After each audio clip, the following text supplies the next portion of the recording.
All right, guys, we have another client success interview, this time with a PTBI student, Xavier Walker. I am very excited because he just hit his first 11.6K month yesterday. And it's exciting news for me because about 3 or 4 months ago, I literally convinced him to quit his job.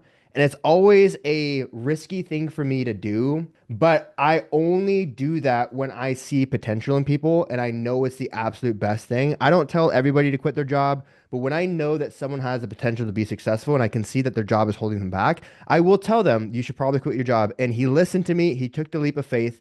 His first month working for himself was a little bit scary, but ever since that first month, he's been crushing it, and he literally just hit his first 11.6K month. So I'm super proud. Xavier Walker, man, congratulations first and foremost. How does it Thank feel, you, man? man. How does it feel? Dude, like you said, man, when the first month I went full time, definitely did not go as planned. Like, the nerves are starting to kick in. I was even texting you. I'm like, did I make the right decision? And then the following month, it just been going uphill from there. So it feels like relieving. I definitely want to keep the wheels spinning just because I hit that 11K month. I definitely want to keep going. So I'm not gonna get too complacent with that, but I'm definitely glad I hit it. It puts me at ease because I know that I can do this now, Mm. and I no longer have to like guess like, can I really do this? Okay, I know for a fact that I can do it now, so I That's feel good. That's awesome, man. Well, dude, there's a lot of things in your story that I want to dive into. One of the things that I like to pick apart is you ask me questions that are they're endearing questions because you're like, hey, I don't come from a family of business owners. I'm the first person in my family to be a business owner, and so I don't know how a lot of this stuff works. So why don't you tell me, what kind of background did you grow up in? How did you discover, entrepreneurship and working for yourself, and what made you take the leap of saying, hey, my everyone I know does this, but I see an opportunity over here, so I'm going to take the risk on myself. For sure. So I come from a family where it's very, very traditional. Like you get the job, you work for your money, you work overtime, etc. I've been working since I was 14 years old. My first job was McDonald's. I was a cashier at McDonald's. And I come from a family where, my dad always worked in manufacturing his whole life, So I kind of had that mindset because I saw my dad work in manufacturing, like he's working every single week overtime. He's just like killing it, getting after it. So then eventually, when I graduated high school, I knew college was not for me at all. Like I just knew I did try it for a little bit and I was just like, this is a no-go. This is a no-go. I was more of a sports guy, so I only wanted to go to school to play football. That's all I wanted to do. So with that being said, I eventually, right after high school, I jumped right into like the 9 to 5, working at my dad's job which he was working manufacturing. Jumped right into that. Straight at 18, I was there for 5 years. Wow. And yeah, yeah, I was there for 5 years trying to work my way up the ladder. Believe it or not, I was a welder there at that shop for 5 years and just like really just working up the ladder. And then like, yeah, I got to a certain point. I really thought for a minute, I'm like, okay, I'm gonna have a family. This is gonna be my life. And then at a certain point, I just was pretty much fed up with it. I'm just like, no, I can't do this. And then that's when I kind of started to dive into fitness because I always had it in the back of my mind. And that's when I started getting all my certifications. And then I started doing like an in-person training job at a commercial gym for literally like 3 months around there. And I literally saw your ad come up as like an online coach. And I was just like, okay, you got me because this is perfect. And then yeah, I was doing that. And ironically enough, just kind of piggyback off of. So when I worked at that job for 5 years, I was actually trying to get into this athletic training job that I've been applying for like 2 months. And it's crazy because when I was at that 9 to 5 job, at the manufacturing job, I was already like just checked out. I did not want to be there. I hated it,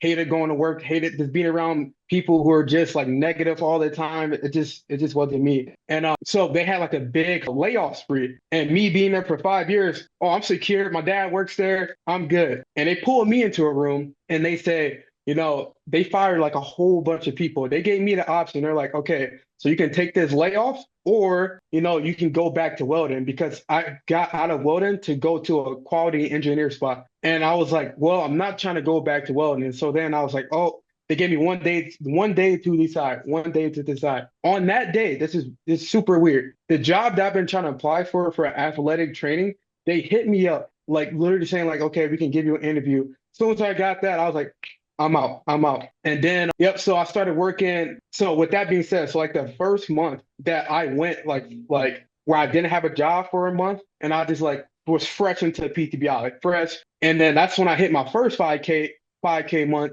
The first month when I got like laid off and I had all that time. And then I kind of backpedaled a little bit because I just got into the athletic training job. Took all my focus off of it. Took all my focus off of the business, and then kind of put it as like a part-time type of situation where I'm like, oh, okay, I can just do this part-time. And then literally what kind of did it is when I went to the retreat and I seen like how possible this was. And after making the 5K, I cannot look at a normal paycheck the same anymore. It literally destroyed my mindset to like work for someone else when I just literally doubled what I made at my main job with my own business. And I was just like, it was just mind boggling. And I just could not, it like destroyed my mindset about working for 9 to 5. Like I couldn't do it anymore. And then, yeah, so I started doing that after retreat. That really, really, really put me over the edge after that retreat. And then, like you said, you're trying to get me to quit that 9 to 5. I was still kind of in that little safety net. I don't want to do this. I don't want to do this. And I actually, the thing is, I hated the 9 to 5, like at the manufacturing, but I love the athletic training because I do love the coaching. So it was honestly hard for me to quit just because that was the one job that I actually liked, and that was like my dream job that I always wanted. And so I ended up quitting there. And like I said earlier, the first month was downhill, and then after that, it's been going uphill ever since. So like that leap was definitely what I needed to make for sure. I love it, man. What was the breaking point in your manufacturing job that led you to say, screw this, I want to start a new career in fitness? And yeah, what was that breaking point for you? For sure. So my breaking point was multiple different factors. I was already kind of in the fitness when I was there, and I'm just like bringing my meals to work. I'm eating good, and like other coworkers are just like, bro, like how you eating like that? Just like shitting on me, and just like I'm almost constantly around like very like low negative energy. Like people are just dragging me down all the time. I'm like the youngest one there. I'm around a bunch of 40-year-old men who's like complaining about their wives. They're complaining about living check to check every single week. And it was just, I could not take it anymore. It was just like a breaking point. Also, at that point, like I was just barely getting by myself, living paycheck to paycheck. I literally threw everything that I had into PTBI, literally everything that I had. And like I just put my whole faith into PTBI, and I was like, okay, if I'm gonna do this, I'm going all in because what else is left? I'm the last, like you said, like the least thing that can happen, like the worst thing that can happen is going back to what I was doing before. So I had that in the back of my mind. So I'm like, okay, I'm just gonna throw all this into PTBI. First time running the business, I saw like the value that was in PTBI, and I was like, okay, this is literally what I need, the step-to-step roadmap. And if I just put my head down, I know I can do it. So really, my breaking point was just like being around negative people. I hated going to work. I hated waking up every day going to that job, and it was just that really it just kept building up over time. I love it, man. Yeah, I think that's something that a lot of people can relate to. It's just, I mean, my wife Megan, she's watching this show called Severance. Have you ever heard of it? So it's this show about these like an office worker. I couldn't watch it because I could not entertain the idea of going into an office and working with uninteresting people. As shitty as that sounds, I'm like, Yes. that literally looks like fucking hell to me. And I can't even watch the show because like everyone loves The Office. I can't stand The Office because my personal hell is going into an office with people that I'm not interested in. So yeah, dude, I think that there's a lot of people that can relate to that. And you're absolutely right. I remember bringing you into PTBI and Anthony had to cut you a deal because he's like, look, this guy wants it. He's like begging to get in, but like we got to cut him a deal in order to get him in. And I was like, fuck it. The worst case scenario, we kick him out if you can't make the payments. And best case scenario, you fucking turn into a rock star, man, which is great what happened. Yeah. What was going through your mind when you were coming onto the decision of quitting your athletic job, going full time in the business, knowing that you were like the first person in your family to do something like that? Definitely like nerve-wracking because the only support group that I have with this as far as like business, et cetera, is a few people that I know in person, like a few like family members on the other side, but really PTBI is like they're literally like the main support group. So like when it comes to that, it was just kind of like, but I got to the point where my recurrings were making just as much as my normal paycheck at the job that I was at. So I was like in my head, and you kept telling me like, bro, you just need to quit. and you can double it. And in my head, I was just like, it only makes sense for me to go like all in. You know, I'm 23 years old.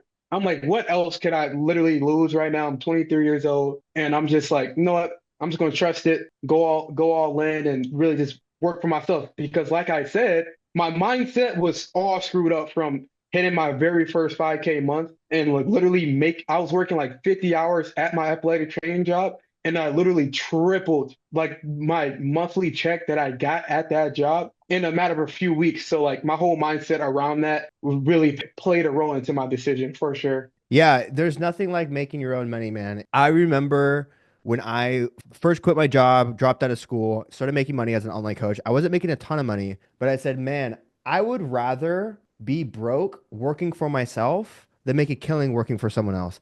I would Hmm. rather literally, let's say that my business were to turn upside down. I would rather hang on for as long as possible, ride that thing to the bottom because working for yourself is the ultimate, like it just feels so good. So I know you said that your mind turned upside down when you made that first 5K month versus what you were making working at the job. How is that different? How does a 5K month working for yourself differ from a 2.5K month or even a 5K month working for someone else? Like what did that change in you? A lot. So honestly, like what really did it is because I really like taking work off when I was working at 9 to 5, like going places. And what really put me over that put me over the hill is when I was like going to like Puerto Rico, and they like basically told me that I couldn't take a certain amount of days off. And that sent me over. I was like, nope, nope. That's what really did it. I'm like, I do not want to rely on someone telling me when. There's no way another person should tell me when I want to do something. Like, why do they have the control of that? Like, it's crazy. And that's what really put me over the hill, like in all reality. And like the difference is from making, 5K months from making, 24,000 a month, what I was making at that job is really just, like I said earlier, just realizing how much more money I can make within like working less hours. And the fact that I'm doing it myself is just like amazing. Like it's like great feeling. Dude, I know exactly what you're talking about because I remember a moment when I was bussing tables and we're talking about the holidays that were coming up. It's about like October, and they're like, "Okay, do you want Thanksgiving? Do you want Christmas? Do you want New Year's?" And I'm like, "Are you kidding me? Are you kidding me?" I'm like, I only get to see my family because I lived in San Diego. It's an 8 hour drive home from where I grew up with my family. I'm like, I have to pick and choose which holiday I want to see my family with. And that was one of my breaking points as well. But another question I had for you, man, I know that the retreat was very impactful for you. How much of a difference did the retreat make for you? Because there's people who are going through PTBI and they get the online experience, but they don't necessarily show up to the coaching calls as much as you do. And they also don't get the in-person experience. So how much of a difference did that in-person retreat have on your growth, on your business and your success? I owe a lot of my success to the retreat with 1000% because I'm pretty sure I would never have hit 11K if I did not go to the retreat. Just because like it gave me the opportunity to like a lot of those people at that retreat I can now consider like lifelong friends. And that's just like a bonus to that. But honestly, just like seeing like how real it is, and just like talking to people like Francis who are just like killing it and just like picking his brain and just talking to a whole bunch of people that are literally on the same page that you are. They're trying to get to the same place that you're trying to get to. And it's just like good vibes. Like literally when I left the retreat, the plane ride back, I got like those PTBI blues. Like I was Yeah. just like on a plane ride. I was just like, I had so much fun, learned so much. And I was just like, what do I do now? But to answer that question 100%, it's just like the person, even like connecting with you there, like it's different from talking on the calls and whatnot, but even just like seeing how you operate like in person.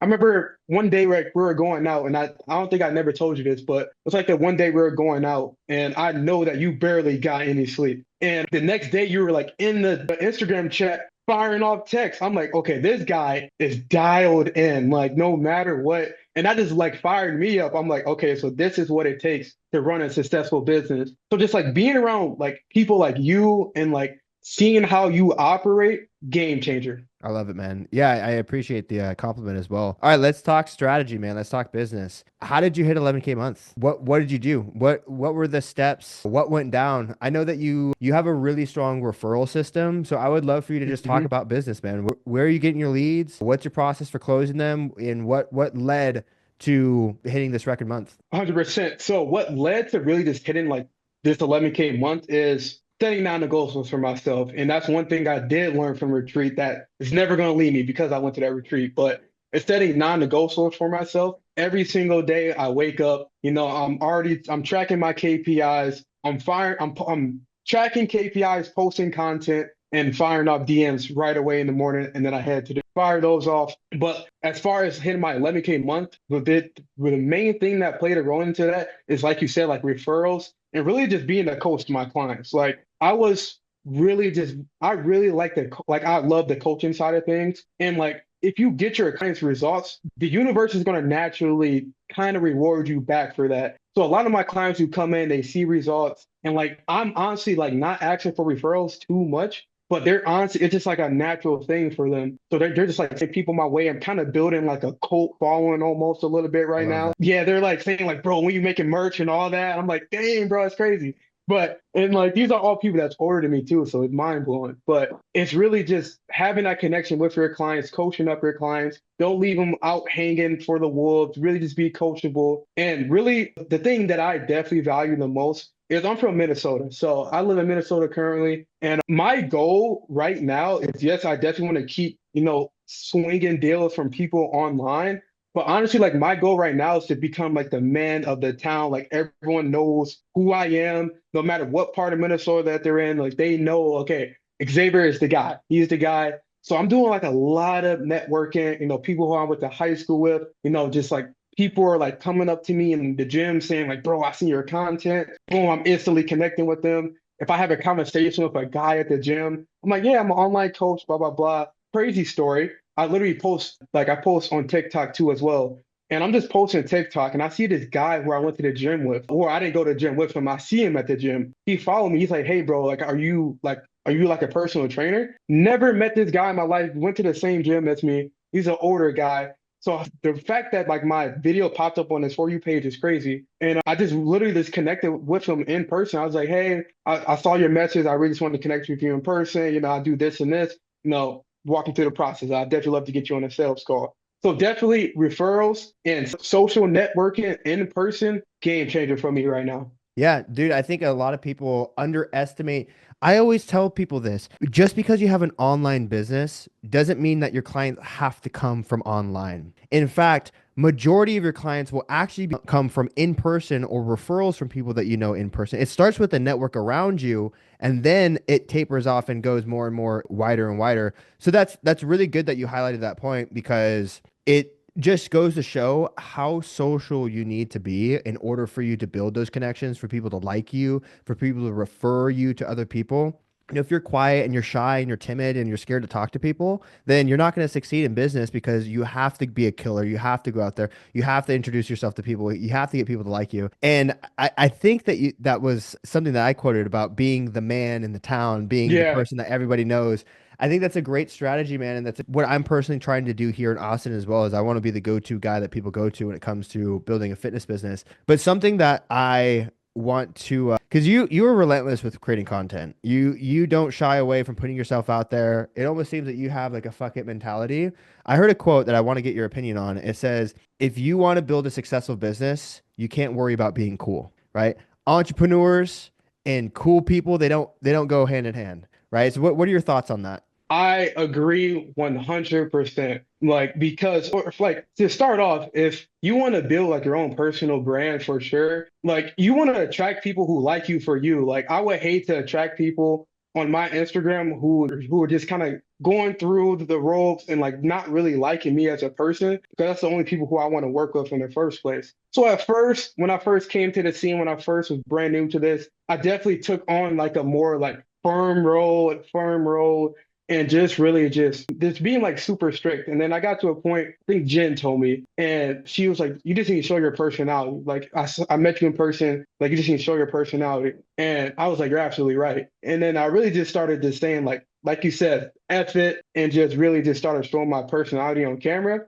And immediately, as soon as I started doing that, that's when everything really just started like flowing up a lot more. I hop on calls with people, and they're already pretty much like nurtured. Like when I hop on a discovery call for a person, they straight up tell me like, you seem like very genuine in your content. You seem like you're giving away a lot of value. So it makes like the sales process a little bit more easy because I'm already, they're getting the same version of me that they're getting on social media that they're getting on the phone call. So I 100% agree with that quote. I love it, man. All right, we're about to wrap up this interview here. So, what's next for you, man? What's the goal for 2025? I feel like 2024 was the year where you got started. Now we just smashed the first quarter of the year. We got the whole year ahead of us. So, what's next for you, brother? Yeah, what's next for me is just consistently hitting like those 10K months for sure and scaling up from there. And then there's really my next step for sure. I definitely want to look into getting a VA for sure. I think that would kind of help out the process a little bit. Is really just getting a VA and just really just scaling the business, really just working on the back end stuff, and really just scaling this bad boy, I man. love Just it. posting more content. That's really about it, man. I love it, man. Well, where can people find you online? You can find me online at Xavier's Fitness on Instagram, TikTok, YouTube. You'll find me all places. Same username for all three, Xavier's Fitness. Good stuff. All right, man. Well, thank you for hopping on. Super, super proud of you, and I'm sure we'll see another record month from you here soon. Oh yeah, oh yeah. Appreciate you, man.